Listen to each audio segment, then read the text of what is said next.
우리는 하얀 공백과 같은 상태로 이 세상에 태어났는데요. 우리가 자라면서 부모님과 같이 중요한 사람들에 의해 내가 누구이며 어떤 사람인가에 대한 자아상 또는 자존감을 형성해 나가고, 그 자아상은 선생님과 친구들, 나아가 세대의 문화와 관습 등의 큰 역할을 받습니다.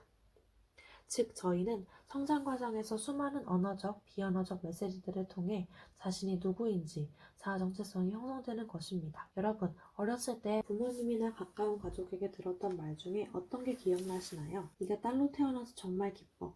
너는 소중한 존재야. 넌 참 사랑스러워. 하나님은 너를 향한 멋진 계획을 가지고 계신단다. 이런 말들이 기억나는 분이 계신가요? 반대로, 왜 넌 딸로 태어났니? 실망스럽다. 누가 널 좋아하겠니? 하나님이 너 같은 애를 어떻게 사랑하시겠니? 이런 말을 듣고 자랐다면 자신을 열등한 존재로 여기고 대인관계도 위축되며 하나님의 사랑도 받아들이기 어려울 수 있습니다. 또한 부모님의 결혼 생활도 큰 요소가 될 수 있습니다. 부모님이 부부로 살아가시는 모습은 자녀로서 뿐만 아니라 딸로서의 자아 정체성에도 큰 영향을 줍니다.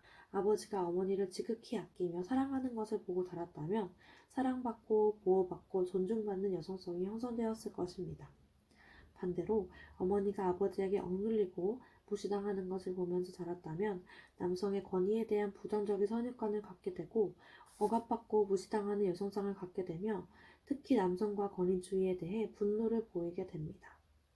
또한 어머니가 자기 비하, 열등감, 우울, 분노, 원망과 같은 내면의 어려움을 가지고 있다면 나도 모르는 사이에 부정적인 여성상을 전수받을 수 있습니다. 혹시 자신의 성품 속에 그렇게 전달받은 감정들이 남아있지 않은지 돌아보면 좋을 것 같습니다. 또한 학교 생활은 어땠습니까? 여러분은 누구를 만나고 어떤 경험을 했나요? 나를 좋아해주는 친구, 칭찬해줬던 선생님이 기억날 수도 있고, 나를 왕따시켰던 친구나 불공평하게 대했던 선생님이 기억날 수도 있습니다. 여러분의 학교 생활을 떠올리고 옆에 마음을 나눌 수 있는 사람이 있다면 이야기를 털어놓는 것도 치유의 과정이 될 수 있습니다. 그러나 하나님 아버지께서는 항상 여러분을 자비로운 눈으로 소중하게 바라보고 계셨다는 것을 기억하기를 바랍니다. 다음은 사회에서의 여성을 바라보겠습니다. 요즘은 드라마, 영화, 미디어와 예술 분야를 통해 사회가 여성에 대한 집단적 메시지를 계속해서 전달하고 있는데요. 드라마에 등장하는 가부장적인 남편, 부하 여직원을 성희롱하는 남성 상사, 데이트 폭력 등을 통해 집단적으로 피해의식의 이미지를 주고 있습니다. 최근 여성들이 결혼을 기피하고 있는 것도 그러한 메시지가 무의식적으로 작동하고 있을지도 모릅니다. 또한 요리천장 등을 통해 여성들을 초라하게 보이기도 합니다. 그러나 지금은 사회와 문화가 주는 거짓 메시지에 속지 않는 영적인 분별력이 필요한 시기입니다. 지금 내가 느끼는 나의 여성상, 그 안에 숨어있는 열등감, 분노감이 있다면 그 근원이 무엇인지 진단하고 하나님의 시각으로 여성의 인권을 회복하는 동시에 성경적인 가치관으로 진정한 정체성과 사명도 정립해야 합니다. 오늘 심포지엄을 통해 기억났던 혹은 기억하고 있는 사건이 있을 수 있습니다. 그로 인해 성적으로 충격과 수치심을 느끼고 성과 남성이 불결하다는 감정, 거부감이 있을 수도 있습니다. 그 사건이 있었을 때 부모님 혹은 주변 사람들 중 누군가가 여러분을 보호해주지 못하고 잘못된 말이나 조치를 취했을 수도 있습니다. 그런 경험으로 인해 죄책감, 수치심, 열등감이나 분노가 있다면 그 감정들을 과감히 버리기를 저자는 말하고 있습니다. 이것은 우리에게 문제가 있어서가 아닌 사고라고 말입니다. 또한 피해자 의식도 버릴 것을 말하는데요. 우리는 여전히 고귀한 하나님의 딸, 순결한 여성님을 믿고 진리 안에서 나의 본래 정체성을 선포하며 새 출발을 하기를 권하고 있습니다. 이 말씀을 자신에게 선포하고 자신에게 적용하기를 바랍니다. 내 형질이 이루어지기 전에 주의 눈이 보셨으며 나를 위하여 정한 날이 하루도 되기 전에 주의 책에 다 기록이 되었나이다. 내가 내 눈에 보배롭고 존귀하며 내가 너를 사랑하였으니 내가 내 대신 사람들을 내어주며 백성들이 내 생명을 대신하리니. 이사야 43장 4절 말씀. 우리는 모두 각자 태어날 때부터 특별하고 유일무이하며 필연적이며 고유한 성격과 은사를 가지고 태어납니다. 따라서 진정한 치유는 나를 향한 특별한 계획, 오리지널 디자인을 기억하고 찾아가고 발견하는 것입니다.